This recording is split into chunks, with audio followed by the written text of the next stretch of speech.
เจริญพรท่านสาธุชนทั้งหลายรายการธรรมทานจากวัดพุทธปัญญาเมืองพอมอนารัฐแคลิฟอร์เนีย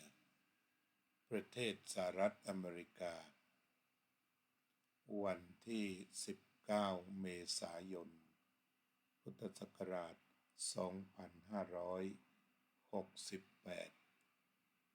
มาพบกับท่านผู้ฟังท่านผู้ชมอีกวาระหนึ่งยินดีต้อนรับโยมประพันธ์วงศ์พาณิชย์โยมกัลยาว่องทิพย์คงคาโยมอุบลอินทวงศ์อาจารย์สาธิตธีระปัญโยโยมสมควรกัตตาธิการโยมสุนิตวงศ์สุเทพโยมพยาวเจนพนัสแอดมินวัดไทยสังกาเลนประเทศสวิตเซอร์แลนด์ได้ขออนุญาตที่จะแชร์รายการธรรมะของวัดพุทธปัญญาก็ยินดีอนุโมทนาการแชร์ก็คือธรรมทานโยมทัดพิจารเสงสวัสดิ์สำหรับธรรมะในวันนี้ตามหัวข้อที่เรียกว่าสิ่งทั้งปวงเป็นอนัตตามาจากคำที่พระพุทธเจ้าตรัสว่าสัพเพธัมมาอนัตตาทีนี้เพื่อให้คำจำกัดความครอบคลุมทุกสิ่งก็เลยคำว่าธรรมะนี่แปลว่าสิ่ง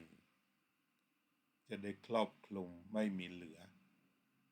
คำว่าครอบคลุมก็คือรูปธรรมนามธรรมและหมายถึงว่าทุกสิ่งสัพเพธัมมาอนัตตาสิ่งทั้งปวงเป็นอนัตตารูปธรรมนามธรรมสังขารวิสังขารครอบคลุมทั้งหมดเจริญพรโยมสุพนิกาชายาลักษณ์โยมอุบลวรรณาเกตวัฒนาวิจิตรโยมสุพนิกาชายาลักษณ์เจริญพรที่เรื่องที่จะกล่าวก็คือพระพุทธภาษิตนี้สัพเพธัมมาอนัตตาสิ่งทั้งปวงเป็นอนัตตาคำว่าสิ่งทั้งปวงเป็นอนัตตาตอนนี้คือเป็นหลักธรรมะสากลหลักธรรมะสากลที่ครอบคลุมทุกสิ่งโดยไม่มีข้อจำกัดถ้าเราขึ้นว่าสิ่งมันจะไปครอบคลุมทุกชนิดแม่น้ำภูเขาทะเลต้นไม้ต่างๆก็จะคลุมไปทั้งหมดแห่งความเป็นอนัตตาโยมอานนท์ชูสุขโยมจิรารัตน์เกียรติสันติกุลก็ต้องตั้งหลักการศึกษาธรรมะต้องเริ่มที่คำจำกัดความแล้วก็ดูเหมือนว่าพระธรรมเรื่องอนัตตานั้นพระพุทธองค์ทรงแสดงหลังจากที่แสดงธรรมจักรกับปวัตตนสูตรและ แสดงแก่พระปัญจวัคคีย์ซึ่งตั้งอยู่ในพระโสดาบันแล้วทั้งหมดแต่เรื่องของอนัตตาเป็นธรรมะที่เติมเต็มมรรคผลนิพพานให้กับพระสาวกเรียกกันว่าอนัตตลักขณสูตรอาจจะกล่าวได้ว่าพอถึงวันแรม5 ค่ำเดือน 8หลังการตรัสรู้ไม่นานที่พระองค์มาประดิษฐานพ ระพุทธศาสนาลงที่ป่าอิสิปตนมฤคทายวันเมืองพาราณสีได้แสดงธรรมะเรื่องอนัตตาแก่พระปัญจวัคคีย์ทั้งห้าการแสดงธรรมของพระองค์นั้นใช้วิธีการถามตอบเป็นประเด็นไปเรื่องของอนัตตาเป็นเรื่องยากมากต้องยอมรับที่ใครๆบ่นว่ายากก็คือเป็นเรื่องจริงเพราะเป็นเรื่องที่มีความลึกซึ้งเป็นเรื่องที่แสดงแก่พระอริยเจ้าทีนี้พวกเราพุทธบริษัททั่วไปก็มีความเคารพในพระพุทธองค์สูงสุดเคารพในพระอรหันต์พระอริยเจ้าและสิ่งสูงสุดก็คือพระธรรมของพระองค์การสนใจเรื่องพระพุทธคุณของพระพุทธเจ้าและพระสาวกทั้งหลายโดยมุ่งไปหาพระธรรมที่พระองค์ได้ทรงแสดงก็เป็นเรื่องที่เป็นการเข้าถึงพระรัตนตรัยทั้งพระพุทธพระธรรมพระสงฆ์มีความเคารพสูงสุดในพระพุทธเจ้าในพระอริยสงฆ์และก็สนใจที่จะเข้าถึงธรรมของพระอริยสงฆ์เช่นกันทีนี้ธรรมะนี้เป็นเรื่องที่สำคัญละเอียดที่ในการทำความเข้าใจถ้าเราเดินไปตามทางที่พระพุทธองค์ตรัสไว้ก็เรียกว่าก็พอเข้าใจแต่หมายความว่าเดินตามวิถีพุทธคือตอนนี้เราก็ต้องพึ่งพระพุทธเจ้าในปัญญาระดับนี้แล้วก็อธิบายต่อกันมาแต่ว่าอยู่ในแนวที่พระพุทธองค์ได้ทรงแสดงเอาไว้คือเรื่องบางเรื่องเราจะคิดว่าความคิดเราไปอย่างแล้วรับหรือไม่รับตรงนั้นก็ไม่ได้เพราะเป็นความคิดของเราแต่ว่าถ้าเราใช้หลักของพระพุทธองค์มาพิจารณาเรื่องอนัตตาตามนั้นก็จะเห็นตามนั้นแต่ถ้าว่ามาคิดกันเองก็คือเริ่มต้นว่ามันเป็นอัตตาทนโทษอยู่จะไปบอกว่าอนัตตาอย่างไรตรงนี้แหละที่จะต้องอาศัยพระปัญญาคุณมาชี้ทางคือสายตาคนทั่วไปก็ดูว่ามันเป็นอัตตาไปหมดเรื่องนี้ก็ถูกเหมือนกันเพราะว่าพระองค์ทรงแสดงธรรมเรื่องอนัตตาแก่พระอริยสาวกซึ่งเป็นพระโสดาบันแล้วเรียกว่าละสักกายทิฏฐิได้ละวิจิกิจฉาได้ไม่อาศัยเหตุปัจจัยอื่นๆมาดับทุกข์ที่เรียกกันว่าศีลพัตตปรมาสน์คือท่านพ้นไปจากความสำคัญมั่นหมายที่เรียกว่าเป็นอัตตาแล้วสักกายะก็แปลว่าตัวตนทิฏฐิความรู้สึกว่าอะไรที่เป็นตัวตน พระองค์ไม่มีความเห็นอย่างนั้นแต่มีความเห็นไปสู่ความเป็นอนัตตาแล้วเพราะนั้นที่พระองค์ทรงแสดงธรรมแก่พระโสดาบันทีนี้ข้อที่ปุถุชนเข้าใจยากเหลือเกินก็เนื่องจากว่าฟังอนัตตาแบบปุถุชน แล้วก็พยายามคิดแบบปุถุชนเท่าที่จะคิดได้แต่ถ้าพระอริยะนั้นไม่ยากเลยเพราะว่าท่านได้ละสักกายทิฏฐิไปแล้วคือความเห็นว่าเป็นตัวตนนี่ไม่มีแล้วแต่เห็นว่าไม่มีตัวตนนี่พระโสดาบันท่านมีความเห็นอย่างนั้นเนี่ยทำไมพระพุทธองค์จึงปรับฐานแล้วก็แสดงธรรมทีนี้ลุมาถึงปัจจุบัน ธรรมะนี่ได้รับการสอนกันอย่างกว้างขวางทุกเรื่องเราจะได้เข้าถึงพระไตรปิฎกเข้าถึงหลักคำสอนทุกเรื่องทีนี้ส่วนจะเข้าใจได้ลึกหรือไม่ลึกอย่างไรเราก็จะต้องมาลองทำความเข้าใจกันดูในประเด็นหลักที่พระองค์ทรงแสดงเรื่องของอนัตตลักษณสูตรก็คือพระองค์ตรัสไว้ว่าสัพเพธัมมาอนัตตาคือสิ่งทั้งปวงซึ่งแบ่งเป็นรูปธรรมและนามธรรมนั้น ไม่ใช่ตัวตน ไม่ใช่ตัวตนโดยพระองค์ได้ตรัสแก่พระปัญจวัคคีย์ว่าสิ่งใดไม่เที่ยงสิ่งนั้นเป็นทุกข์หรือเป็นสุขพระสาวกก็ตอบว่าเป็นทุกข์ถ้ามันไม่เที่ยงก็เป็นทุกข์สิ่งใดที่เป็นทุกข์มีความแปรปรวนเป็นธรรมดาจะถือว่าเป็นตัวเป็นตนของเราได้ไหมไม่ได้เมื่อแปรปรวนเป็นธรรมดามันเป็นไปในอำนาจไหมก็ไม่เป็นไปในอำนาจ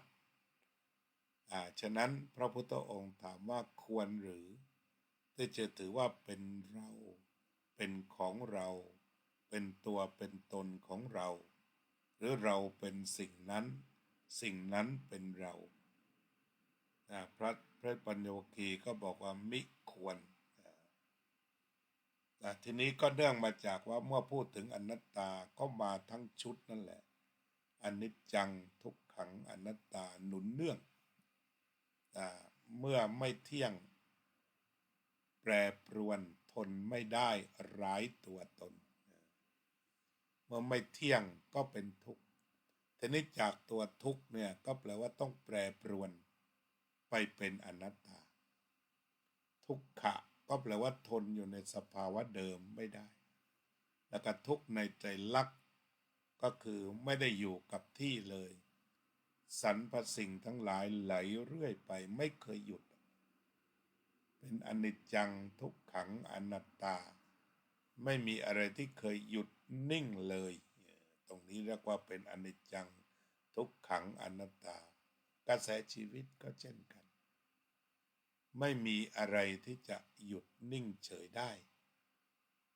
เพราะฉะนั้นก็มันเกิดมาจากเหตุปัจจัยแล้วก็เปลี่ยนแปลงไปเป็นธรรมดา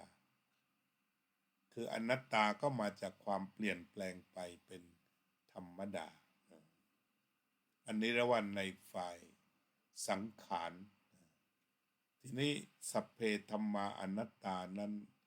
ก็รวมถึงสิ่งที่เป็นวิสังขารหรือปรินิพพานไปด้วยเจริญพรโยมตุกรัชดาพรโยมกุลาพัชรดุลโยมป้าเพ็ญฉายสิโรรสโยมรมรวินจารุกุลศิลป์โยมบัวผันหอลอันนี้ก็พูดถึงประวัติความเป็นมาของสิ่งทั้งปวงเป็นอนัตตาสิ่งทั้งปวงนี้ก็คือรูปเวทนาสัญญาสังขารวิญญาณโดยกล่าวถึงขันธ์ห้านี่แหละว่าเป็นอนัตตาโดยพระองค์ยกมาตรัสทีละคำทีละคำทีละคำตั้งแต่รูปนี่ก็เป็นอนิจจังทุกขังอนัตตาเวทนาก็เป็นอนิจจังทุกขังอนัตตาสัญญาเป็นอนิจจังทุกขังอนัตตาสังขารเป็นอนิจจังทุกขังอนัตตาวิญญาณเป็นอนิจจังทุกขังอนัตตา โดยพระองค์ตรัสอย่างละเอียดละออทีละประโยคทีละประโยคแก่พระปัญจวัคคีย์จนพระปัญจวัคคีย์เห็นอนัตตาแล้วไม่ยึดมั่นถือมั่นด้วยอุปาทาน ทีนี้เมื่อเป็นอย่างนี้ถามว่าการที่พระองค์ทรงแสดงอนัตตานั้นเพื่ออะไรก็เพื่อชี้ความจริงความจริงที่มีอยู่จริงไม่เป็นอื่นเป็นความจริงที่มีอยู่จริงรูปเมื่อวานนี้เราก็คุยกันก็คือดินน้ำไฟลมอากาศธาตุนี่รูป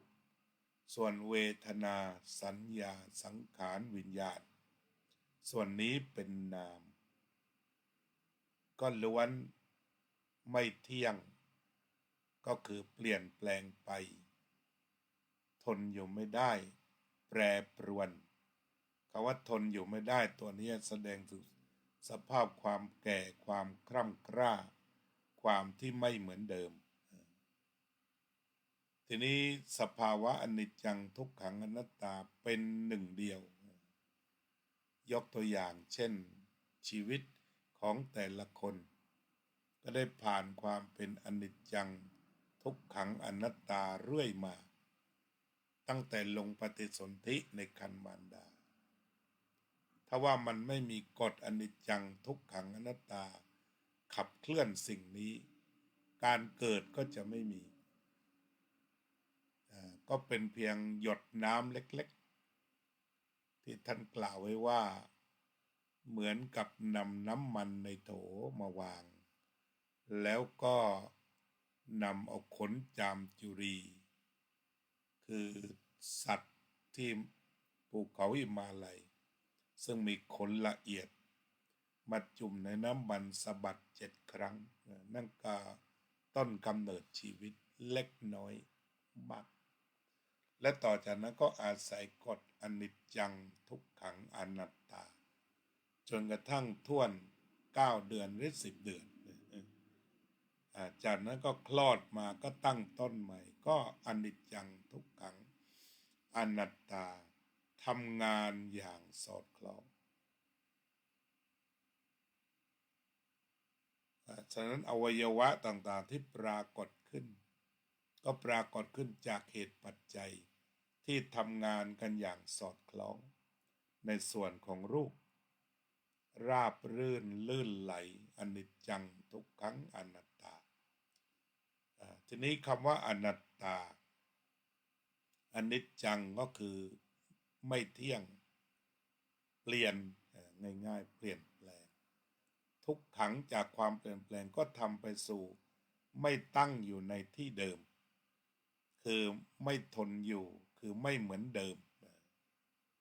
จะไม่เหมือนเดิมอย่างทุกคนที่นั่งฟังธรรมอยู่เมื่อ50 ปีหน้าตาเป็นอย่างหนึ่งตอนนี้ก็เป็นอีกอย่างหนึ่งโยมทิติมาเจริญพรเราพูดว่า50 ปีได้ถอยหลังไปโยมบัวผันหอน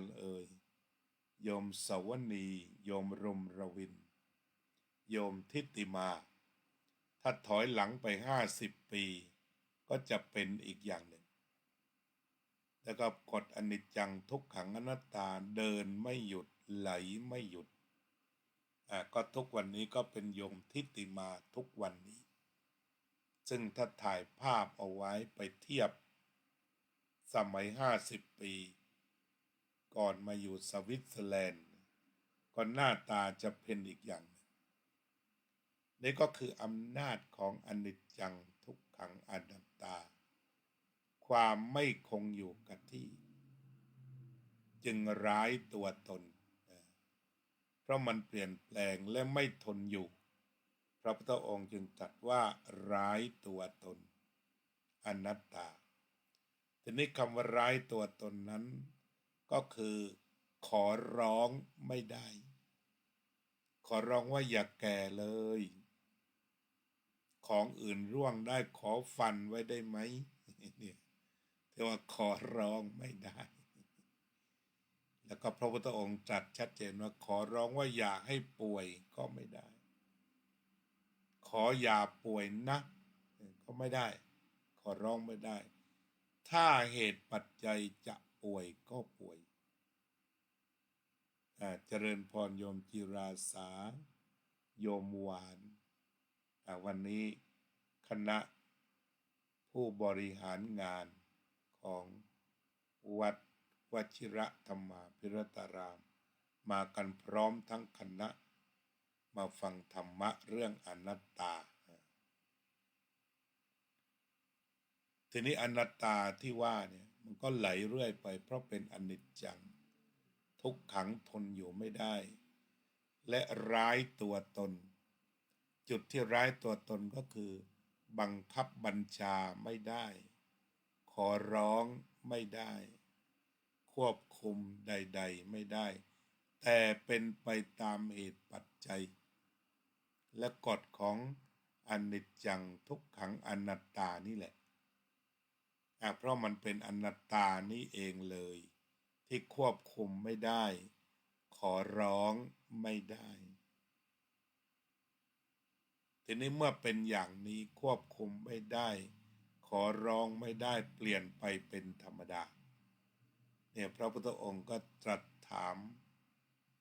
ปัญจวัคคีย์ในแต่ละประเด็นว่าควรหรือที่จะถือว่าเป็นเราเป็นของเราเป็นตัวเป็นตนของเราหรือเราเป็นขันธ์ห้าแล้วก็ขันธ์ห้าเป็นเรา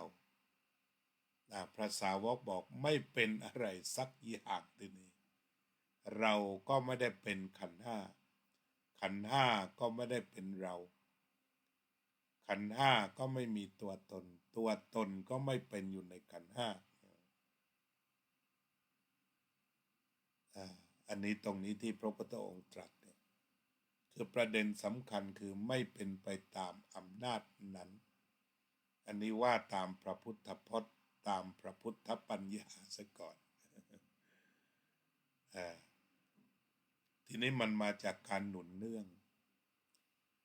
ทีนี้ถ้าขยายความต่ออาจจะงงหรือไม่งงที่หลวงพ่อพุทธทาสท่านค้นมาต่อกันเรียกว่าก้าวตาก็ลงในความเปลี่ยนแปลงแล้วก็ไม่ใช่ตัวตนเนี่ยก็คืออนิจจตาไม่เที่ยงทุกขตาทนไม่ได้ทนยากถ้าสุขตาแปลว่าทนง่ายแต่ต้องทนไม่ทนไม่มีทีนี้ทนอยู่ไม่ได้ทุกขังนี่คืออยู่ในสภาพเดิมไม่ได้ซื้อแก้วมาวันแรกกับวันที่ปีที่10ต่างกันเสื้อผ้าที่ซื้อมาวันแรกกับวันที่1,000ต่างกันรถวันแรกกับ20 ปีต่างกันโยมก็เริ่มจับทางทีนี้เมื่อวานอาจารย์สอนว่าขันธ์ทุกขันธ์ไม่ควร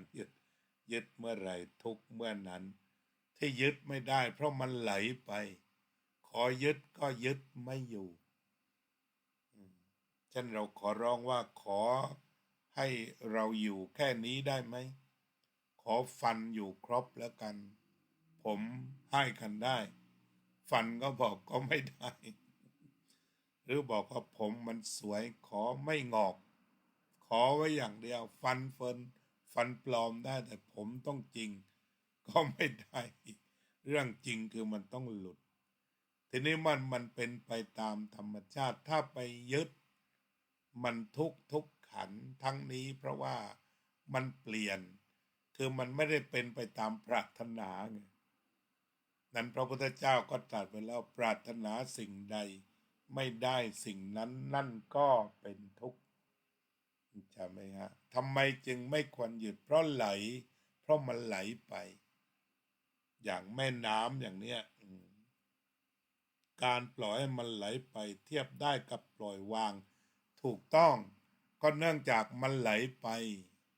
และเราจะจับว่าเป็นของกูมันก็ไหลไปนั่นแหละจับไม่จับคือมันก็ไหล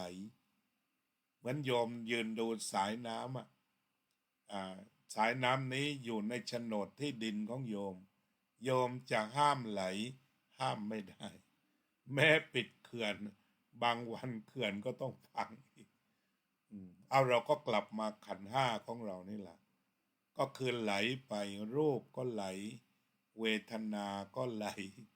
สัญญาก็ไหลสังขารก็ไหลวิญญาณก็ไหลมันก็ไหลไปอย่างนั้นของมันท่านลองฟังดูที่หลวงพ่อพุทธทาสท่านรวมไว้ถึง9 ตาใช่ไหมอนิจจตาก็แปลว่าไม่เที่ยงทุกขตาไม่ทนตรงนี้แปรปรวนและไปสู่อนัตตาขอร้องไม่ได้บังคับบัญชาไม่ได้เพราะขอร้องไม่ได้บังคับบัญชาไม่ได้ขอร้องมันก็ไหลนั่นแหละไม่หยุดขอร้องว่าไม่ให้หยุดไม่ให้ไปก็ไปรูปขอร้องไปเถอะก็ไม่ได้ผมขนเล็บฟันหนังขอไว้สักระยะได้ไหมไม่ได้ต้องเปลี่ยนไปขอ80ผมยังดำกลับได้ไหมไม่ได้ขอไม่ได้มันมีเหตุปัจจัยเหตุปัจจัยเช่นไรก็เป็นเช่นนั้นทีนี้เมื่อไหลก็ไม่ควรไปตะครุบเอาไว้โดยย่ออุปาทานขันธ์ห้าเป็นตัวทุกข์เนี่ยถ้าปล่อยให้ไหลก็ไม่เป็นไรถ้าไปยึดขึ้นมาเมื่อไหร่ก็เป็นผู้ทุกข์เองเพราะเขาไม่เล่นกับเราด้วยขันธ์ห้าเขาก็ไม่ให้ยึดด้วยเขาก็ไปของเขาเอง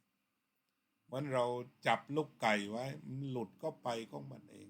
มันไม่ยอมอยู่ด้วยด้วยเหตุนี้เองมันไม่สมปรารถนานะถ้ายึดไว้แล้วเนี่ยไม่ได้สมปรารถนาปรารถนาสิ่งใดไม่ได้สิ่งนั้นนั่นก็เป็นทุกข์กล่าวโดยย่อการยึดมั่นถือมั่นในขันธ์ห้าเป็นตัวทุกข์โยมเข้าใจได้ไวต่อกันมาจากเมื่อวานมีฐานโยงกันก็เข้าใจความไหลเลยอย่างนั้นจับประเด็นความไหลนี่แหละอนัตตาก็อยู่ที่นี่ทั้งหมดแต่ว่าเรามาดูขันธ์ห้าดีกว่าว่าที่มันไหลอาจารย์พุทธทาสได้เรียงไว้ถึง9 ตาสรุปว่าก็ไหลนั่นเองก็ลองฟังดูอนิจจตาก็ไม่เที่ยงก็คือเปลี่ยนแปลงทุกขตาทนไม่ได้แปรปรวนอนัตตาเมื่อเป็นเช่นนั้นไม่มีตัวตนเลยแต่เป็นตามเหตุตามปัจจัย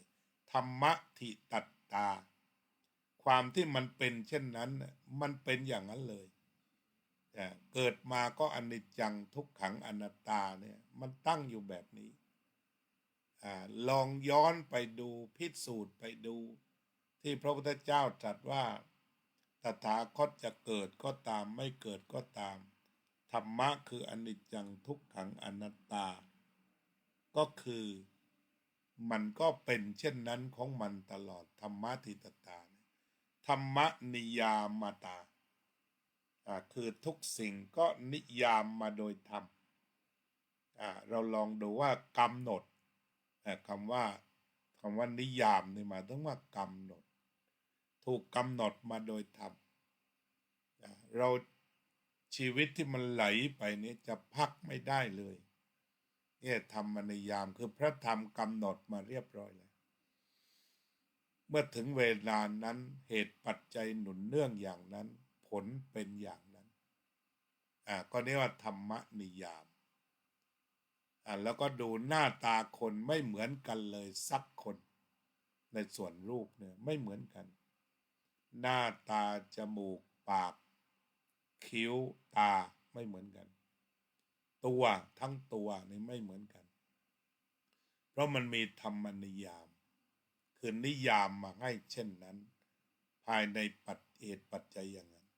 ธรรมนิยามตะธรรมนิยามตาอิทัปปัจจยตาก็อาศัยซึ่งกันและกันก็เหตุปัจจัยใดๆก็มาอาศัยซึ่งกันและกันมาเป็นรูปเนี่ยดินน้ำไฟลมอากาศธาตุเนี่ยที่จับตัวกันเป็นอิทัปปัจจยตา วิญญาณธาตุนี่ก็เป็นอิทัปปัจจตานามกับรูปนี่ก็เป็นอิทัปปัจจยตาสุญญตาว่างเปล่าจากความหมายแห่งความเป็นตัวตนแล้วมันเป็นอะไรของมันล่ะเป็นสักว่าธาตุธาตุคืออะไรมันเป็นอะไรมันก็เป็นอันนั้นเป็นจมูกก็เป็นจมูกเป็นหูก็เป็นหูเป็นตาก็เป็นตาแล้วว่าทรงไว้ซึ่งความเป็นเช่นนั้นเป็นธาตุดินคือแข็งก็คือแข็งแข็งมากแข็งน้อย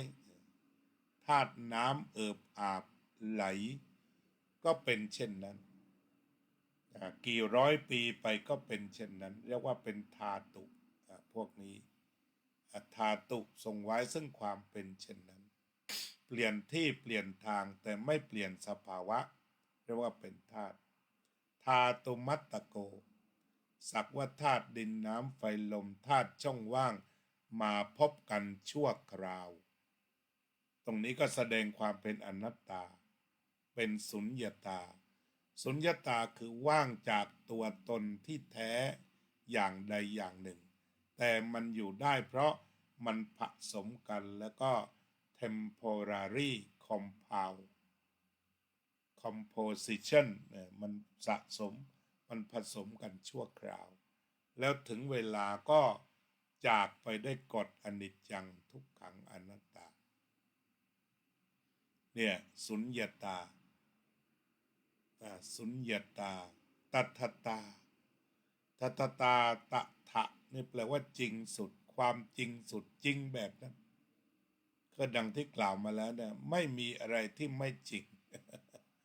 อวิทัตตตาคือไม่จริงไม่ได้ต้องจริงจึงมีคำว่าตถาคตะเป็นชื่อพระพุทธเจ้าผู้เข้าถึงความจริงสูงสุดซึ่งแต่ละอย่างนั้นเป็นความจริงอยู่ในนั้นธาตุดินก็เป็นความจริงน้ำก็เป็นความจริงไฟก็เป็นความจริงลมก็เป็นความจริงอนิจจังทุกขังอนัตตาที่ไหลเรื่อยไปก็เป็นความจริงอันตัทตา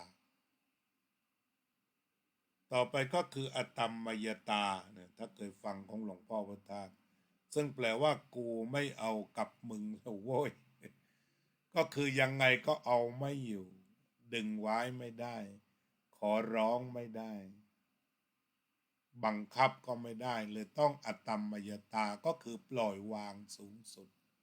แต่เป็นการปล่อยวางเพราะเข้าใจตามความเป็นจริง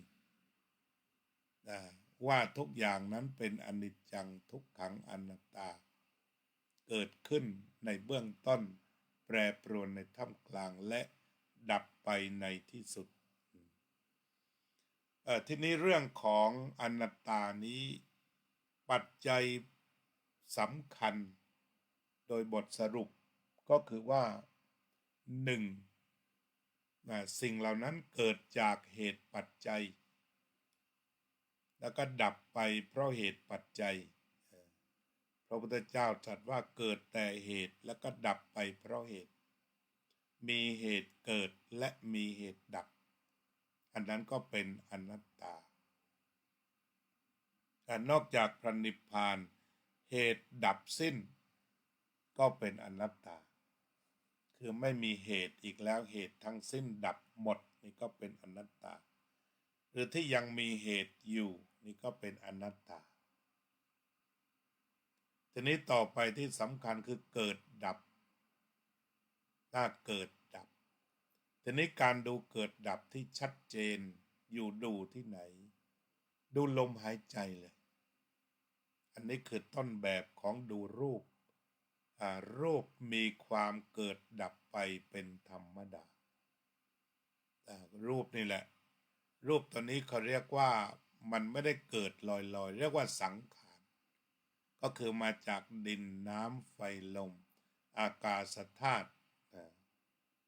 ทั้งห้าประการนี้อยู่ด้วยกันต่างคนต่างมามีดินมีน้ำมีไฟมีลมแล้วก็มีช่องว่าง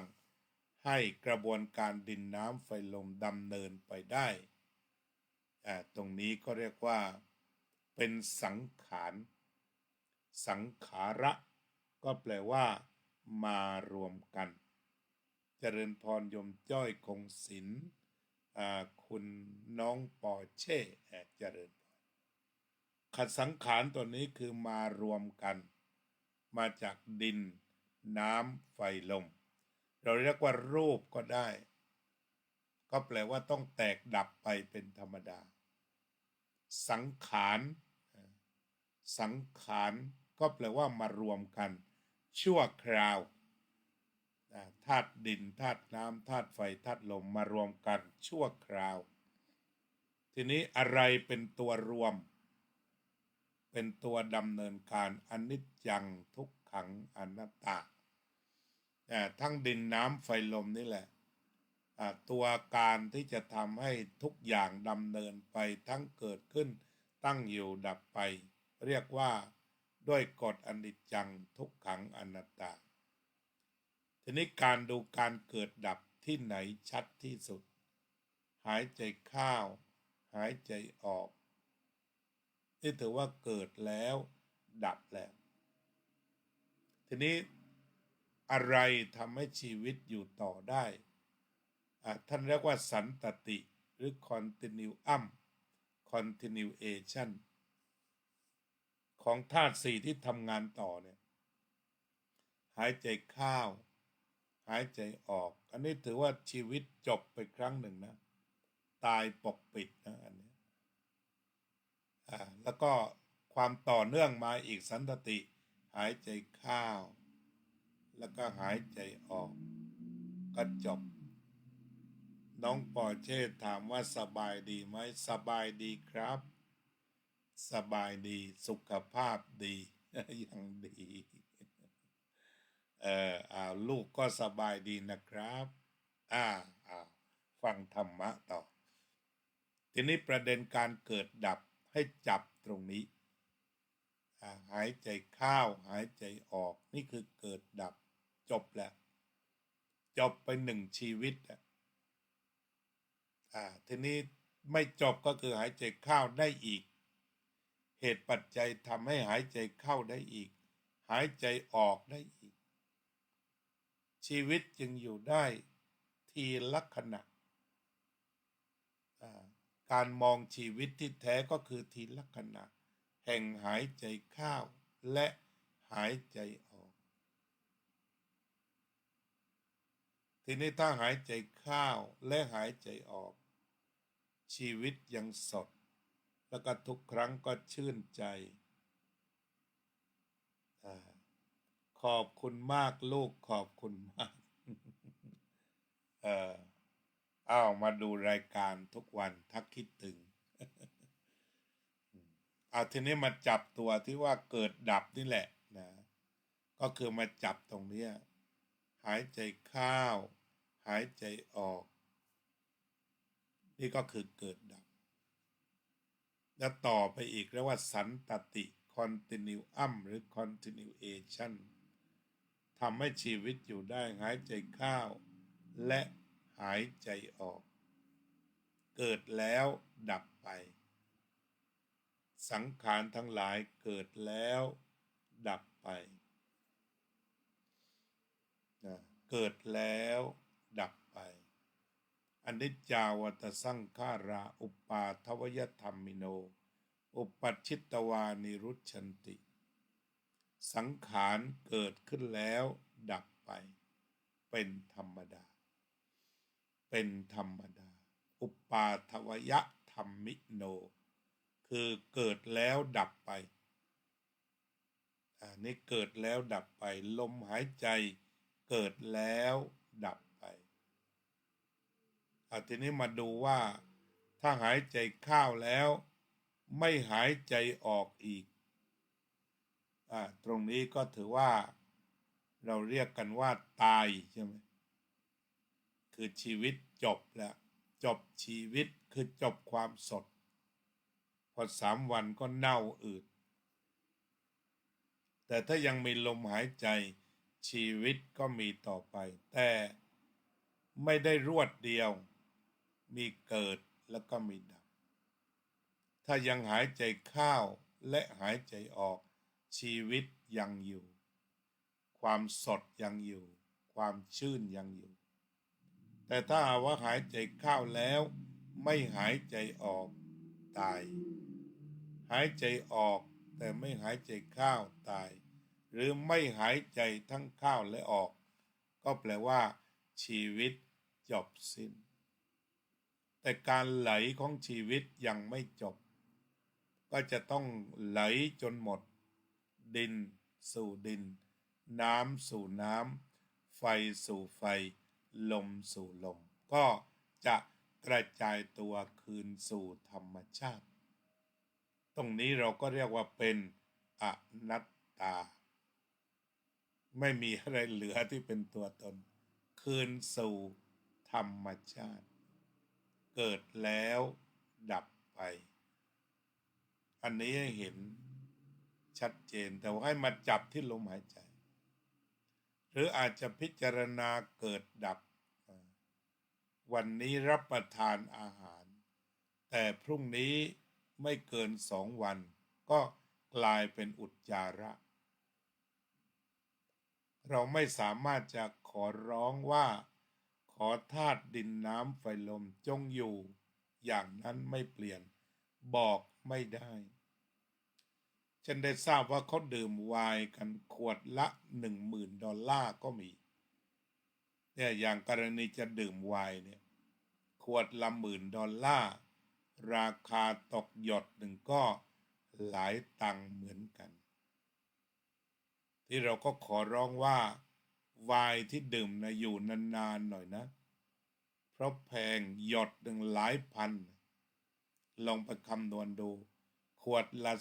300,000ได้กี่หยดหยดหนึ่งต้องเป็นหลายพันก็ขอให้อยู่นานๆอิ่มนานๆไม่ได้เวลาพรุ่งนี้ก็ต้องเปลี่ยนเป็นปัสสาวะแล้วอันนี้อนิจจังทุกขังอนัตตาก็ต้องทำงานตามวิธีนั้นสังขารก็คือการรวมตัวกันชั่วคราวของดินน้ำไฟลมทีนี้ส่วนฝ่ายนามก็คือเวทนาสัญญาสังขารวิญญาณเนี่ยเกิดเร็วดับเร็วทีนี้ถ้าเราจะมาตั้งต้นตรงวิญญาณเนี่ยก็คือตากับรูปมาพบกันเรียกว่าวิญญาณทางตาหูเสียงมาพบผ่านกันก็เรียกว่าวิญญาณทางหูเกิดแล้วดับจมูกกลิ่นมาพบกันเรียกว่าฆานวิญญาณการพบกันก็เกิดแล้วดับไปทางลิ้นรสแล้วก็ลิ้นมาพบกันเกิดชิวหาวิญญาณชิวหาวิญญาณเกิดขึ้นแล้วดับไปเร็วนี่ก็เกิดดับกายวิญญาณการสัมผัสหนาวร้อนอ่อนแข็งตึงหย่อนก็เกิดขึ้นไวแล้วก็ดับเลยเกิดแล้วดับเลย ความคิดยิ่งไวสุดเกิดแล้วดับไปเมื่อกี้คิดเรื่องนี้ต่อไปคิดเรื่องนี้มันก็เกิดดับเกิดดับเกิดดับเกิดดับอยู่ตลอดเวลาแล้วก็การเกิดดับที่ไวแบบนี้เป็นส่วนหนึ่งของอนัตตาคือไม่ใช่ตัวตนไม่มีผู้สร้างแต่เกิดจากเหตุปัจจัยทีนี้โดยสรุปมาสรุปตรงนี้ก่อนหมดเวลาอาจจะมาต่ออีกในคราวต่อไป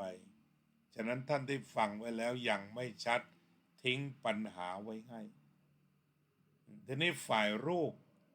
ก็เป็นอนิจจังทุกขังอนัตตาที่ค่อนข้างจะดูชัดก็คือมันมารวมกันชั่วคราวแล้วสลายไป ทั้งในแร่ปกปิดหรือเปิดเผยเช่นธาตุดินน้ำไฟลมที่อยู่ในสำรับเนี่ยมาอยู่กันไม่ถึงวันก็จากกันไปแล้ว กลับไปสู่ฐานเดิมดินไปหาดินน้ำไปหาน้ำลมไปหาลมไฟไปหาไฟมีช่องทางที่จะไปทีนี้ถ้าถึงจุดที่หยุดก็คือก็ห้ามไม่ได้ขอร้องไม่ได้ว่าให้อยู่ต่อมีหลายท่านคนดังในสังคมที่เคยตั้งเป้าว่าจะอยู่20 ปีไม่อนุญาตเลยสักคนเดียวอาตมาได้ยินหลายท่านบำเพ็ญประโยชน์ให้กับบ้านกับเมืองกับพระศาสนาปณิธานไปเลยตั้งเป้าเลยอยู่120 ปีมีบางท่านตั้งทฤษฎีว่าคนทานผักอายุยืนกว่าทานเนื้อแล้วท่านก็ทานผักขอ120เหมือนกันได้89 ปีเวลานั้นก็ไปปุ๊บก็ไม่ต้องเอ่ยนามก็พบมาเยอะเลยแต่ทีนี้หลายคนก็ไม่ยึดมั่นถือมั่นว่าจะอยู่เท่าไหร่อยู่ไปตื่นมาตอนเช้าก็ทำหน้าที่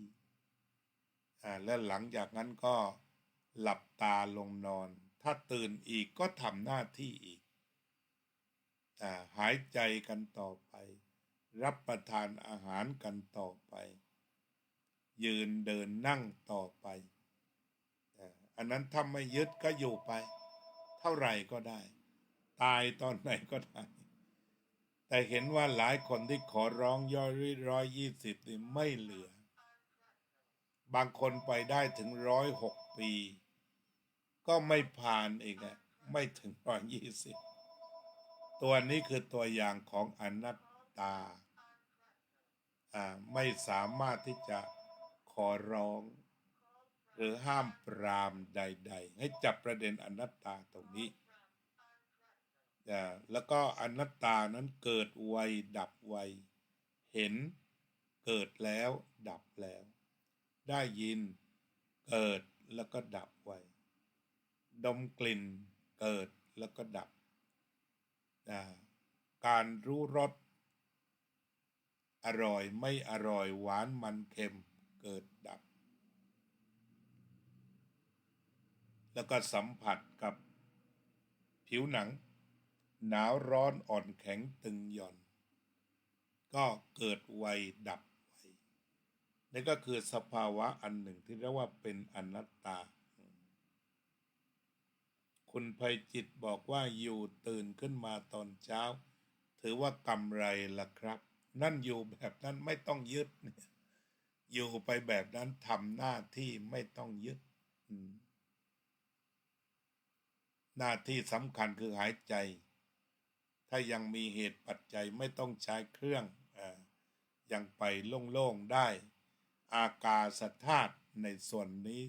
จากปอดต่อมายังจมูกและก็ส่วนต่างๆยังทำงานได้ก็ทำต่อไปการหายใจก็คือการปฏิบัติธรรมนั่นนะการทำหน้าที่การรับประทานอาหาร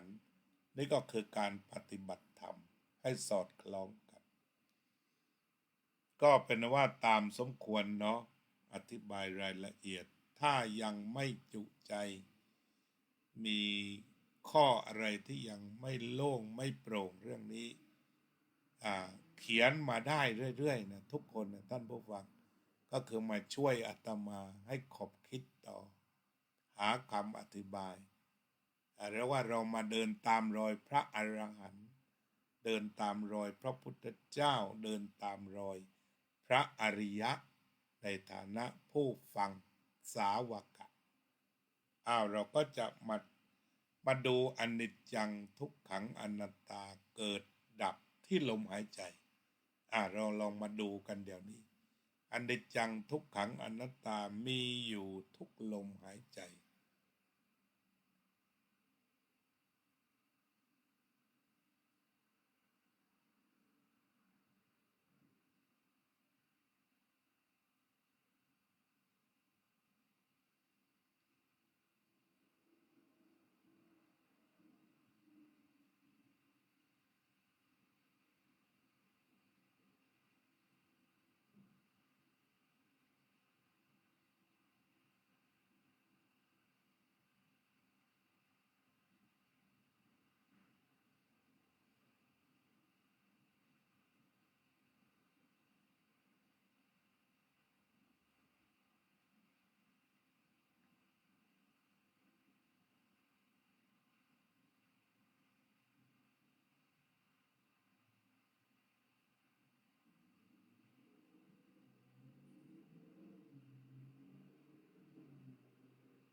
สัพเพ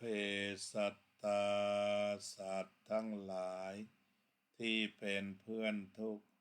เกิดแก่เจ็บตายด้วยกันทั้งหมดทั้งสิ้นอเวราโหนตุจงเป็นสุขเถิดอย่าได้มีเวรแก่กันและกันเลยอัพพยาปัจจาโหนตุจงเป็นสุขเถิดอย่าได้พยาบาทเบียดเบียนซึ่งกันและกันเลยอนิฆาโหนตุจงเป็นสุขเถิดอย่าได้มีความทุกข์กายทุกข์ใจเลยสุขีอัตตานังปริหารันตุ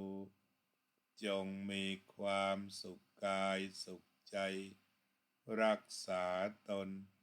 ให้พ้นจากทุกภัยทั้งสิ้นเถิดอภิวาทนาสีลิสะ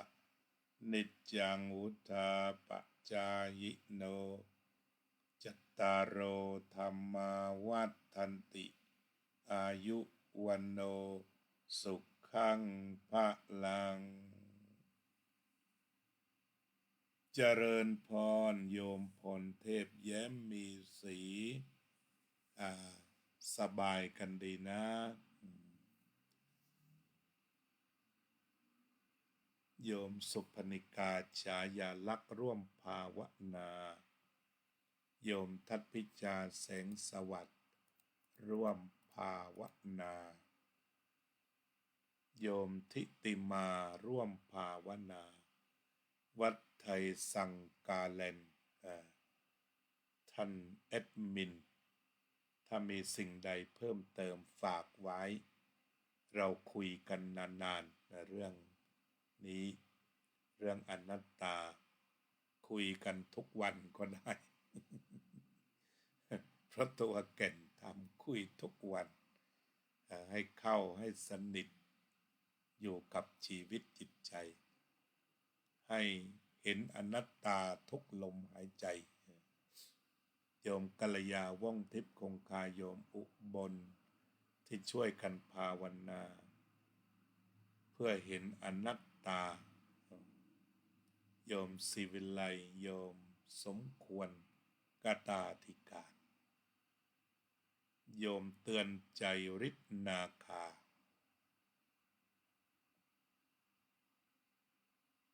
วันนี้ก็คงจะอำลากันแค่นี้ก่อนนะอยู่เย็นเป็นสุขเห็นอนิจจังทุกขังอนัตตาสู่ความปล่อยวางสัพเพธัมมานาลังอภินิเวสายะทำไมต้องปล่อยเพราะปล่อยหรือไม่ปล่อยก็ไหลอยู่ดี